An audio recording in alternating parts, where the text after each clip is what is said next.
Argofunk Book Review, Argofunk Book Review. The Secret Garden was written by Frances Hodgson Burnett in 1910 and 1911. The main character is Mary Lennox, a terribly spoiled and selfish child. Her parents didn't want a child, so they never spend any time with her. She's raised by Indian servants that do whatever she orders. When she's 10 years old, a cholera outbreak kills her parents. Mary is sent to England to live with her uncle Archibald Craven. She's never heard of him before. He lives in almost total isolation on a moor in Yorkshire. Misselthwaite Manor has about 100 rooms, most of which are empty and abandoned. Uncle Craven has been gloomy ever since his wife died 10 years ago.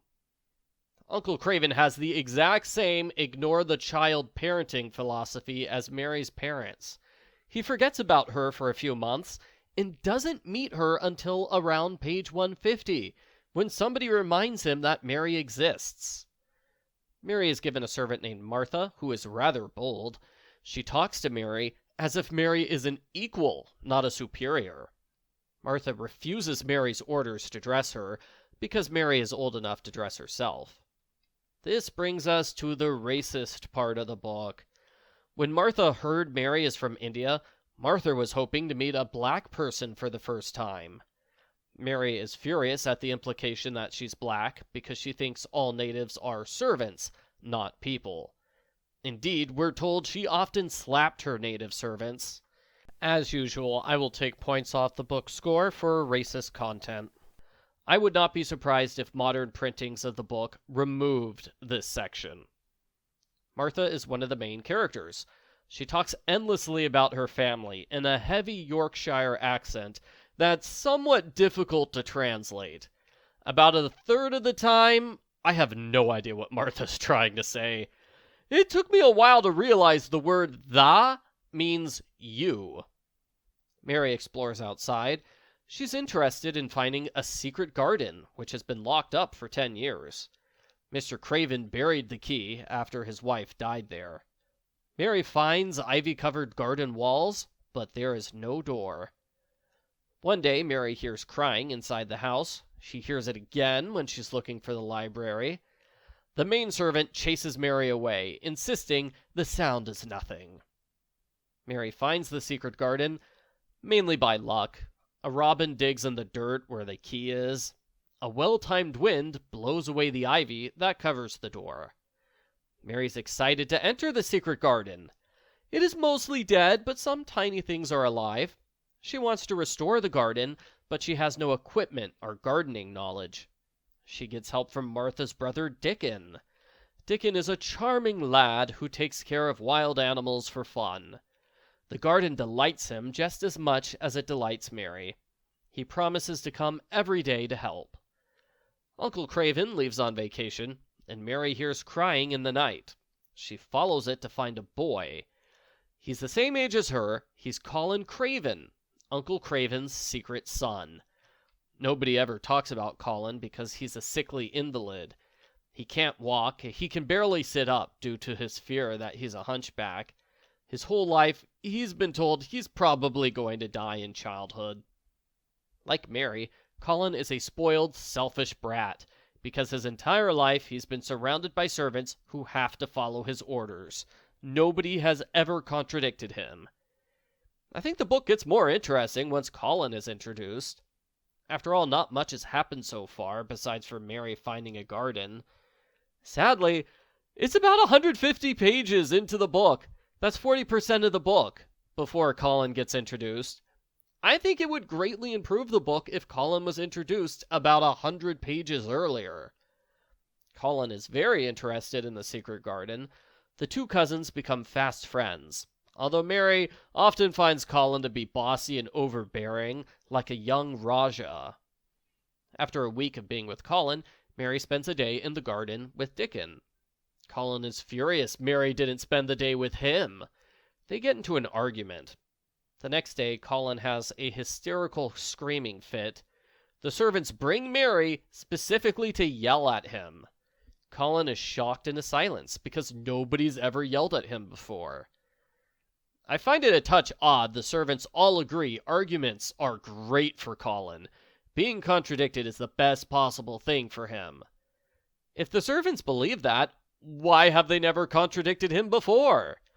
Martha had no problem contradicting Mary's orders when they first met. In both fights, Mary claims Colin is healthy, he is faking his illness, or at least exaggerating it, for attention. She insists on seeing his bare back, which is perfectly normal, it's not injured at all. The nurse is surprised. She had no idea Colin thinks he's a hunchback. How did she not know? He mentioned it like 5 times when he first met Mary. The various servants mention it a lot, too. Colin is excited to think he'll live to be an adult. He agrees to go outside with Mary in his wheelchair. The doctor is befuddled by Colin's complete change in attitude. The children make extensive preparations for bringing Colin to the secret garden because they don't want the adults to know. Colin is excited to see all the things growing in the garden. He feels full of magic, and he exclaims he's going to live forever and ever. It is truly magic because on the exact same day his father wakes up out of his gloom, Uncle Craven feels alive again. His years of nightmares are replaced by pleasant dreams of his dead wife, urging him to go home and visit the garden.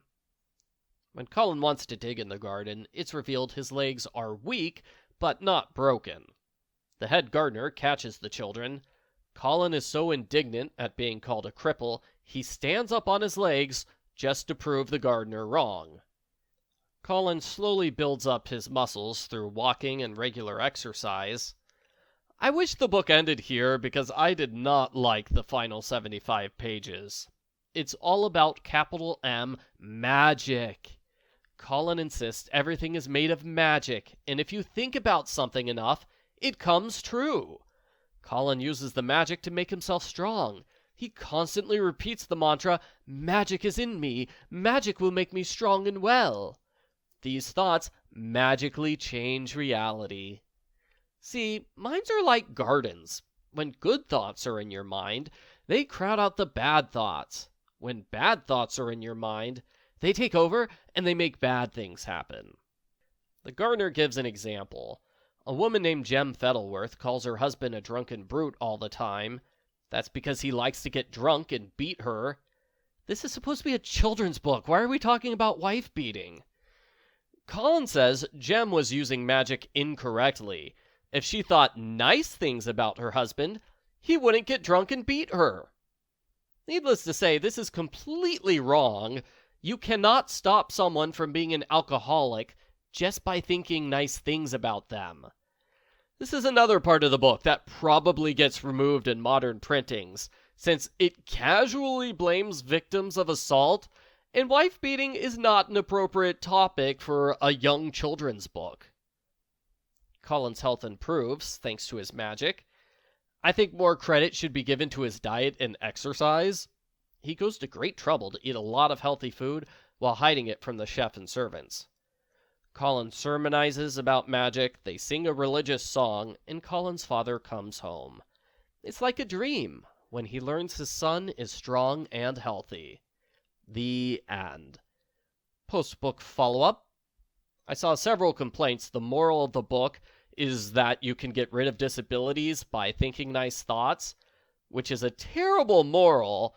I understand the negative sentiment, but I don't think that's quite accurate to the book. I thought the book made it clear Colin was never disabled to begin with. Still, it is a struggle to get through the last part of the book about magic. It's like 40 pages of magic talk.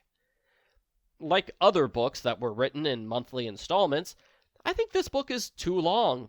The pacing's mostly fine the first time you read the book, but when you reread it, you start to notice how long it is before things happen. I started skipping the chapters with Dickon or Martha, because it's hard to understand what they say, and nothing important happens in their chapters. You could probably cut Dickon out of the book completely, although I imagine most adaptations keep him because there are so few characters. The book certainly has literary merit. There are so many metaphors about life and growth. I would argue Colin's entire character is basically an extended metaphor for a flower growing in a garden. Same with Mary. Mary and Colin are interesting characters, and the narration is good enough that you can get enjoyment out of the book, even if you don't like flowers or gardening. If you love gardening, you'll probably love the heck out of this book. Everyone is borderline obsessed with plants and gardens. Overall, I can see why it's considered a classic book. The book does have its merits. Still, I didn't like it that much. I would recommend an abridged version and or a version that cuts out all the questionable material. I give The Secret Garden a 2 out of 10.